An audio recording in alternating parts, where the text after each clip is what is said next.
In another version of the United States, the military has taken control and turned the country into a harsh, strict place. A man known as the Major is the only person in charge. Over time, the regime creates a deadly contest called the Long Walk. The winner gets fame, money, and one wish for anything they want. The whole event is shown on national TV, and for many people, it feels like the only way to escape poverty. People volunteer for the contest, and a lottery picks 50 to take part. The only person chosen from the state of Maine is Ray. His mother, Ginny, drives him to the event. The car ride feels heavy and quiet. Ginny wishes Ray would change his mind, but Ray reminds her that it's his choice. When they finally arrive, Ginny hugs him tightly and starts crying as she says goodbye. Ray then walks through the front gate and meets Peter, who is very friendly. Most of the boys are friendly, and soon they are talking and joking while waiting for the event to begin. Curly keeps walking in circles and clearly looks scared. The boys notice he looks very young. He says he is 18, but nobody believes him. Soon, the Major arrives. He gives each boy a metal tag with their number and tells them they are men now. He then gives a speech, saying the Long Walk was created to bring back a strong work ethic in a country that has been struggling since the war. Every year after the event, production goes up. The Major believes this proves that the country's problem is laziness. While he talks, workers give the competitors bracelets that will measure their walking speed. The Major then explains the rules. Everyone must walk until only one person is left standing. There is no finish line. They must keep a speed of at least 3 miles per hour. If they go slower, they get a warning. If they can't speed up within 10 seconds, they get another one. At 3 warnings, they will be shot. Stepping off the pavement also means they will be shot right away. The Major finishes his speech by making the crowd cheer. Then, he fires his gun into the air to start the long walk. The boys begin walking while military trucks drive behind them, recording everything. The road feels empty and cold because big crowds are only allowed near the end of the contest. At the start, only people who live close by can watch. A police officer salutes the boys as they pass. Gary, annoyed, gives him the finger and spits on the ground. At first, the boys stay quiet and focused, but by mile 5, many begin talking again. Stebbins slows down a bit and immediately gets a warning, so he quickly fixes his speed. The boys wonder if Stebbins slowed down on purpose to test the rules. Later, Gary stops because he feels a rock in his shoe. He pulls the shoe off, and the soldiers start giving him warnings right away. When he reaches the 3rd warning, a soldier prepares to shoot, but Gary gets the shoe back on just in time. The boys think he's being stupid, but Gary claims he only did it so he could rest for a moment. By mile 7, the boys talk about the prize. Arthur says he joined only for the money, but Ray says life should be about more than that. The others don't agree, so Ray explains what he means. He says the system makes people think they chose to sign up, but in truth, their lives are so poor and hopeless that this contest feels like the only chance they have. Some of the boys think it's risky to speak against the long walk on camera, but Peter likes what Ray said and agrees that they should use the prize to help others. Peter then lights a cigarette. Hank tells him it's a bad idea, but Arthur just asks for a smoke too. Their joking stops when Richard pushes his way through. He's writing down every name and number because he wants to write a book about the long walk to become famous. Peter says it's pointless because whoever wins will already be famous anyway. Not long after, Curly suddenly cries out in pain because he has a bad cramp. He slows down, and the soldiers warn him. Ray helps Curly walk while he and Peter encourage him. Curly tries to keep going on his own, but the pain is too strong, and he falls to the ground. After his 3rd warning, a soldier shoots Curly in the head. The shock makes Ray slow down too, so he gets a warning. Peter quickly pushes him to speed up.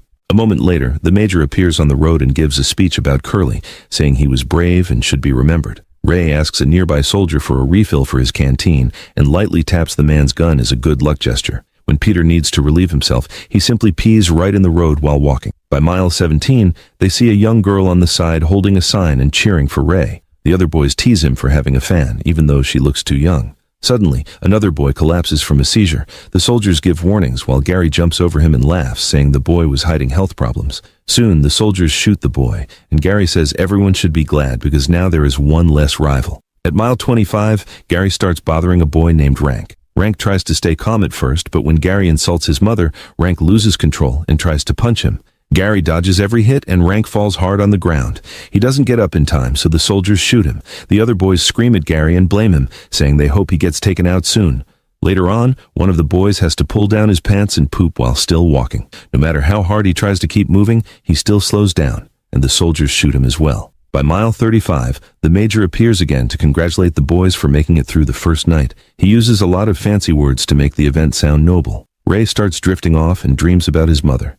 When he slows down, the soldiers give him a warning, and Peter wakes him. The boys talk about their families while walking, and Ray slows down again by accident, earning a second warning. Ray speeds up, but after a few steps he stumbles and gets a third warning. Now he has to walk for 3 hours without a single mistake to clear them. Peter tries to encourage him, but Ray is stressed and snaps, saying Peter only pretends to care. Right then, they reach a steep hill that makes walking even harder. Everyone gets tired fast and several boys fall and are shot.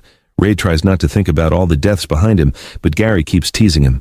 Ray begins to slow down, but Peter grabs him just in time. Ray is grateful and apologizes for what he said earlier. In the morning, they reach mile 59. After all the deaths on the hill, only 18 players remain. By mile 67, Hank is barely holding on. Peter checks on him, but Hank yells at him to leave him alone.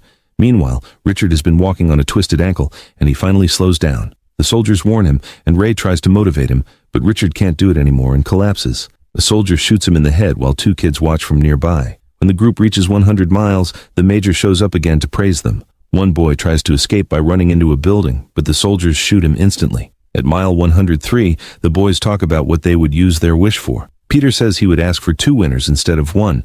Ray says he wants to change the whole system, but the others remind him the wish can't directly change the state. They get annoyed and begin cursing the major and the competition. At night, heavy rain starts falling. Ray is barely awake, so Peter supports him while they walk. In the morning, they reach mile 144, and Arthur stops to poop again. The soldiers warn him, so he has to move before he can finish. The boys keep talking to distract themselves from the pain and lack of sleep, so Ray decides to tell Peter about his father, who he sees as a hero. His dad used to teach him banned subjects like philosophy. The government called him a traitor. The major himself asked his father to stop teaching and swear loyalty, but he refused and was executed right away. Ray then shares his secret. He joined the long walk so he could wish for a gun and kill the major. He complains about the crowds who watch them like entertainment, but Peter reminds him those people are victims too. The system taught them to believe this event is noble. By mile 170, nobody feels like talking anymore. One boy's feet are bleeding so badly that he finally breaks down. He begs the soldiers for help and tries to climb onto a tank. A soldier knocks him off right away, and the tank crushes his legs. Even while he screams, the soldiers still give him warnings. Soon after, they shoot him in the head. The horrible scene makes another boy lose control. He takes off all his clothes and runs off the road, so the soldiers shoot him too. Then, Hank realizes he has lost a tooth. That evening, they reach mile 201, and Hank can barely stay upright. Ray tries to motivate him, but Hank is finished. He turns toward the soldiers on a truck, and they shoot him instantly. Arthur runs to hold Hank as he dies and gets a warning, so Ray has to drag him away to save him. The next morning, they reach mile 209. Only 6 boys remain. They remember Hank had a wife, and they all agree that whoever wins will give some money to her. Gary isn't included in the talk and starts feeling left out. He approaches Ray and admits that Rank's death has been haunting him. He says he never meant for Rank to die and apologizes, though he still tries to say it wasn't really his fault. He also promises to donate money to Hank's wife. The group decides to accept him again. As they keep walking, Gary starts ranting. The guilt is too much.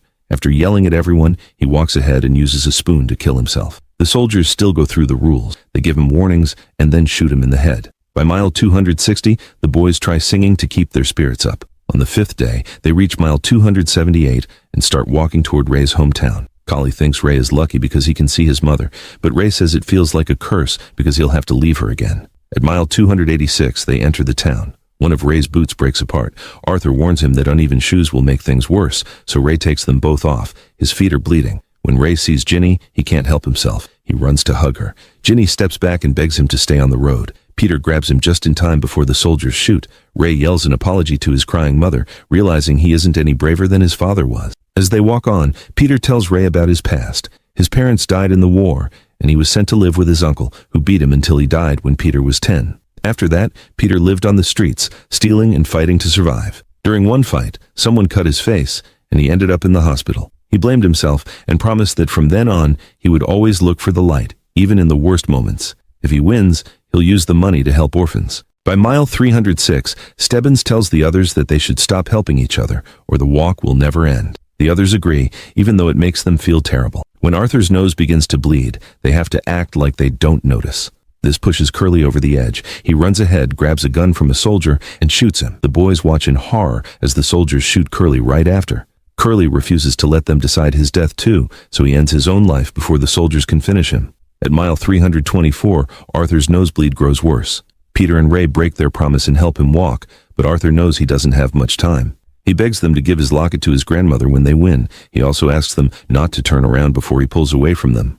Arthur steps toward the truck, and the soldiers quickly kill him. Night falls at mile 326. The last three boys cross a bridge while the major talks nonstop. Ray gets annoyed and insults him, but the major doesn't care. He says a winner needs that kind of sharp mindset. Stebbins then reveals he is one of the major's many secret sons and that he dreamed of living in his father's house, but he can feel his body shutting down. He tells the others it was an honor to walk with them and that he's glad the winner will be Peter or Ray. Then he stops walking and the soldiers shoot him while his father shows no emotion.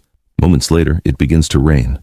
Ray admits he used to fear death, but after watching so many boys die, he no longer is. He feels this moment matters. At mile 331, the pair enter a town where a huge crowd cheers for them. Peter stops and says he wants to quit so Ray can go home to his mother, but Ray refuses and encourages him to keep going. Peter walks forward, not realizing Ray has stopped behind him.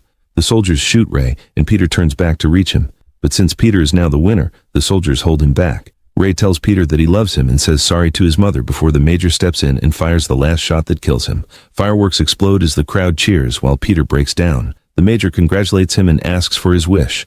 Peter asks for a soldier's gun so he can pass it to his future kids as a sign of his victory. The soldiers hesitate, but the major orders them to give it to him, saying Peter is a good man. As soon as Peter holds the gun, he aims it at the major. The major tries to calm him, reminding him of the fame and rewards waiting for him. But Peter, crying, simply says, "This is for Ray," and shoots the major. Make sure to subscribe and turn on notifications so you don't miss the next video. Thanks for watching.